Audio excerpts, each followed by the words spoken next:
तो दोस्तों आज मैं एक्सप्लेन करने वाला हूँ 1998 में रिलीज हुई एक एक्शन साई-फाई फिल्म सोल्जर को। और दोस्तों इस फिल्म की कहानी काफी अच्छी है जो कि आपको काफी पसंद आएगी, तो बने रहिए इस वीडियो के आखिर तक। इस फिल्म की शुरुआत होती है 1996 में, जहाँ पर हम हॉस्पिटल में कई सारे बच्चों को देखते हैं। अब यहाँ पर एक आदमी बच्चों के साइड में 1A लिखा हुआ एक बोर्ड रखता है। अब जिन बच्चों के पास में A1 का बोर्ड रखा गया था उन्हें एक खास प्रोजेक्ट के लिए चूज कर लिया जाता है और इस प्रोजेक्ट का नाम एडम प्रोजेक्ट था। इसके बाद हमें 5 साल बाद का समय दिखाया जाता है जहाँ पर हम इनके ट्रेनर को देखते हैं जिसका नाम सैलून होता है, जहाँ पर वो इन्हें बताती है कि एक सिपाही तब तक बात नहीं करता जब तक कि उसका सुपीरियर सिपाही उससे बात करने के लिए ना कहे। एक सिपाही कभी रहम नहीं दिखाता क्योंकि रहम कमजोरी है और कमजोरी मौत होती है। एक सैनिक का परिवार उसकी सेना है और सबसे ज्यादा खुशी तब मिलती है जब वो अपने ऑर्डर का पालन करते हैं। अब समय ऐसे ही बीतता जाता है और अब ये सभी बच्चे 8 साल के हो जाते हैं, जहाँ पर इन्हें बताया जाता है कि एक सिपाही जंग के लिए जीता है और जंग ही उसका असली लक्ष्य है। इसके बाद टाइम दिखाया जाता है 2013 का, जहाँ पर ये बच्चे 17 साल के हो चुके थे और इनकी हार्ड ट्रेनिंग अब खत्म हो जाती है। जिसके बाद एक टैटू मशीन से इनके गाल पर इनका नाम और इनका नंबर लिखा जाता है। जिसके बाद ये सिपाही एक जंग के लिए जाते हैं और इसी तरह से धीरे धीरे ये सब सिपाही काफी सारी जंगें लड़ते हैं। और अब ये सिपाही 38 यानी 38 साल के हो चुके थे। अब एक बार फिर से इन्हें एक और वॉर के लिए चुना जाता है जो कि अलग अलग शहरों में चल रही थी। और तब ये सिपाही उस वॉर में सभी को मार कर आते हैं। और अब इन 6 शहरों में चलने वाली लड़ाई करीब 2 साल तक चलती है, जहाँ पर ये सिपाही अब 40 साल के हो जाते हैं। और ये साल था 2036। इस समय इनका युद्ध चल रहा था चांद पर, जिसे कि द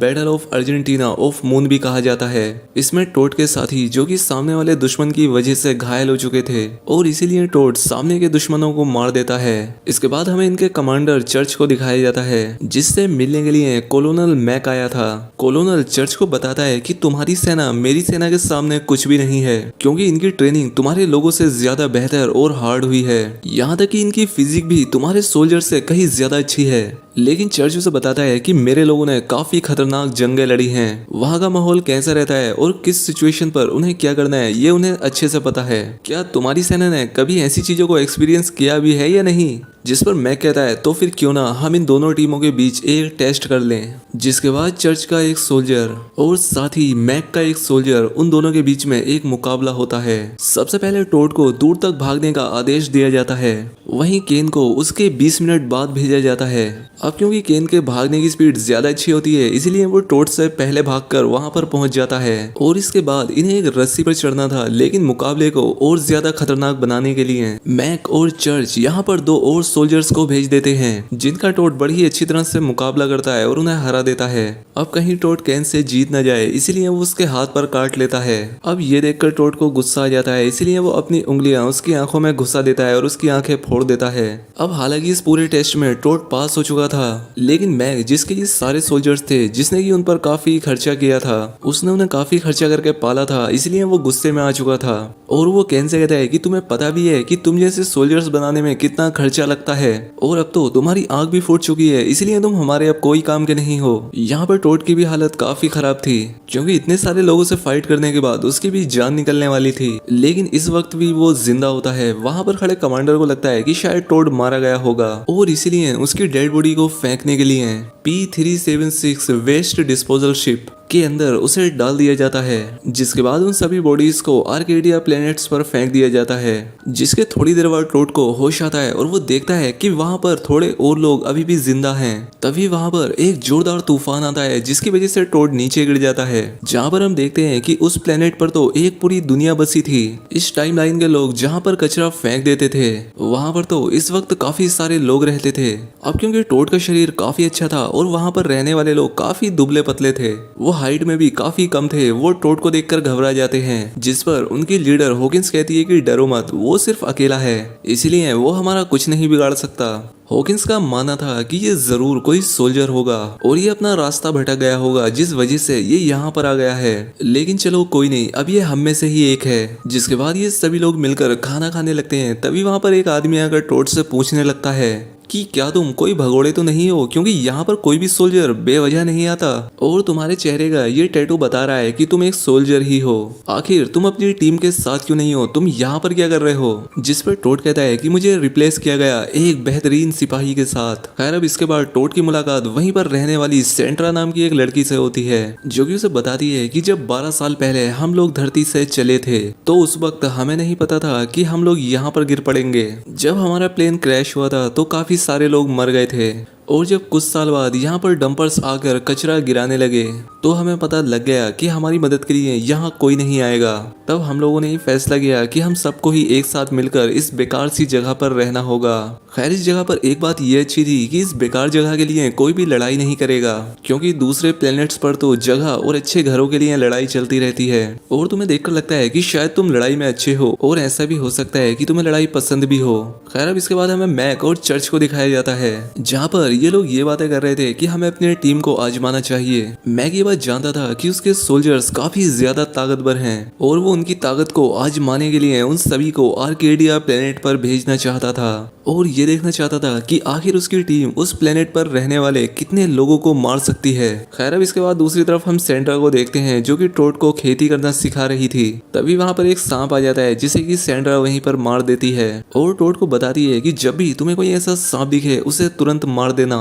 इस सांप ने एक बार नेथन को काटा था, जिसकी वजह से वो अब बोल नहीं पाता। खैर अब दिन ऐसे ही बीतते जाते हैं और क्रिसमस का दिन आ जाता है। यहाँ पर सभी लोग क्रिसमस का दिन सेलिब्रेट कर रहे थे। तभी टोड को अपनी पुरानी बातें याद आती हैं कि उसकी ट्रेनिंग किस तरह से हुआ करती थी, उसने कितनी सारी जंगें लड़ी और कितने लोगों को मार दिया और अब इसीलिए वो अपनी ट्रेनिंग करने के लिए चला जाता है। वो जब बॉक्सिंग बैग पर बॉक्सिंग कर रहा होता है तभी वहाँ पर जिमी नाम का एक लड़का आता है और उसे गिफ्ट में एक स्कार्फ देने लगता है, लेकिन टोड को लगता है कि शायद वो कोई दुश्मन है और उसे जान से मारने के लिए आया है। ये सारी चीजें वहाँ पर खड़ी हॉकिंस भी देख रही थी। खैर अब इसके बाद टोड सोने के लिए चला जाता है, लेकिन उसके सपने उसका पीछा नहीं छोड़ते। उसके सपने उसे ये बताते हैं कि एक सिपाही जो कि अपनी जिंदगी जंग के लिए कुर्बान कर चुका होता है, उसे दोस्त या परिवार की जरूरत नहीं होती है। लड़ाई उसकी दोस्ती होती है, सेना उसका परिवार और कमजोरी उसकी मौत होती है। तभी वहाँ पर वो छोटा बच्चा नेथन, जो कि बोल नहीं सकता था, वो टोड के पास आकर अपनी बनाई हुई कुछ ड्राइंग्स उसे देकर जाने लगता है। तभी वहाँ पर वही सांप आ जाता है, लेकिन टोड खुद उस सांप को ना मारकर नेथन को जूता देते हुए कहता है कि ये लो जूता और उस सांप को मार दो, क्योंकि अगर तुम खुद की मदद नहीं कर सकते तो तुम किसी की मदद नहीं कर पाओगे। लेकिन इसी वक्त यहाँ पर मैस और सेंड्रा आ जाते हैं और वो टोड को भला बुरा कहने लगते हैं और कहते हैं कि ये तो सिर्फ एक बच्चा है, भला ये सांप से कैसे लड़ सकता है। ये बात इनके पूरे शहर में फैल चुकी थी, जिसके बाद यहाँ पर एक मीटिंग बैठाई जाती है। यहाँ पर हॉकिंस उससे कहती है कि देखो हम तुम्हारे दुश्मन नहीं है, लेकिन तुम्हारा जो रवैया हम लोगों के लिए है उसमें बिल्कुल भी अपनापन नहीं दिखता, इसलिए मैं चाहती हूँ कि तुम हमारा ये शहर छोड़कर कहीं और चले जाओ। जिसके बाद हॉकिंस टोड को कुछ हथियार देती है और इस प्लेनेट से दूर जाने के लिए कहती है।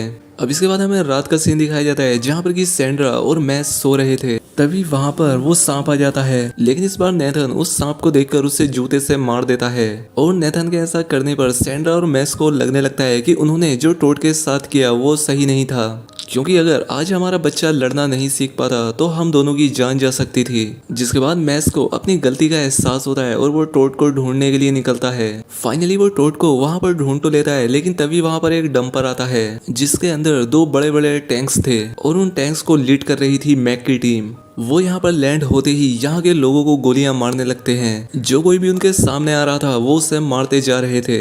इस गोलीबारी में मैस की भी एक टांग टूट जाती है, जहाँ पर वो टोड से कहता है कि तुम मेरी वाइफ और मेरे बच्चे का ख्याल रखना और तुम ही हम लोगों की आखिरी उम्मीद हो। और अब टोड को भी गुस्सा आ चुका था, जिसके बाद वो अलग अलग ट्रैप्स बनाता है और उन सभी यहाँ आए सोल्जर्स को एक एक करके जान से मारने लगता है। अब इस बीच यहाँ पर काफी सारी गोलीबारी भी होती है। वहीं सेंड्रा अपनी कॉलोनी के बच्चों की जान बचाने के लिए उन्हें एक सेफ जगह पर छिपा देती है और दूसरी तरफ टोड की उन कमांडोज से जंग चालू थी। वो यहाँ पर बहुत सारे ट्रैप्स बनाकर कई सारे सैनिकों को मार देता है और इसके बाद उनकी वैन में बैठकर जिस वैन में केन बैठा था उसे एक जोरदार टक्कर देता है। जिसके बाद वो भागकर सेंड्रा के पास आता है और उसे बताता है कि हमें जितना जल्दी हो सके यहाँ से निकलना होगा, क्योंकि कॉलोनल मैक अगर इस टीम के साथ यहाँ पर कामयाब नहीं हुआ तो वो यहाँ पर अपनी और भी ज्यादा टीम्स भेजेगा। लेकिन इतने में ही कैन फिर से खड़ा हो जाता है और अपनी पावर को बूस्ट करने वाली कोई दवाई पीता है, जिसके बाद उसकी फाइट होती है टोड के साथ। और ये जो फाइट थी ये इस मूवी की सबसे बढ़िया फाइट होती है, जहाँ पर ये दोनों soldier hand to hand combat कर रहे थे। लेकिन क्योंकि टोड को ऐसी जंग का ज्यादा अच्छा एक्सपीरियंस था और इसलिए वह हेलीकॉप्टर के पंख से कैन को गोली पर जान से मार देता है। ये सब देखकर दूर बैठे प्लेनेट में मैक को गुस्सा आ जाता है और वो अपने बचे हुए सैनिकों से कहता है कि तुम जो बॉम्ब लेकर आए थे उस बॉम्ब से इस पूरे के पूरे प्लेनेट को ही तबाह कर दो। लेकिन टोड ऐसा नहीं होने देना चाहता था और जिस डंपर में ये सारे सोल्जर्स इस प्लेनेट पर आए थे, टोड यहाँ पर रहने वाले सभी लोगों को उस डंपर में बैठा देता है और उनसे कहता है कि हमें जितना जल्दी हो सके यहाँ से निकलना होगा। जिसके बाद आर्केडिया प्लेनेट पर एक जोरदार धमाका होता है, लेकिन टोड की वजह से इन सभी की जानें बच चुकी थीं और अब इनका नया प्लेनेट था ट्रिनिटी मून, जिसकी तरफ अब ये लोग जा रहे थे। और अब इसी शानदार एंडिंग के साथ इस मूवी की कहानी यहाँ पर खत्म हो जाती है। तो दोस्तों उम्मीद करता हूँ कि आपको एक्सप्लेनेशन पसंद आई होगी। अगर वीडियो अच्छी लगी हो तो कमेंट करके ज़रूर बताएं और अगर इस तरह की और भी मूवीज़ देखना चाहते हैं तो हमें कमेंट करके ज़रूर बताएं। और अगर चैनल पर पहली बार आए हैं तो चैनल को सब्सक्राइब भी कर लें। तो आज के लिए इतना ही, मिलते हैं अगली शानदार वीडियो में।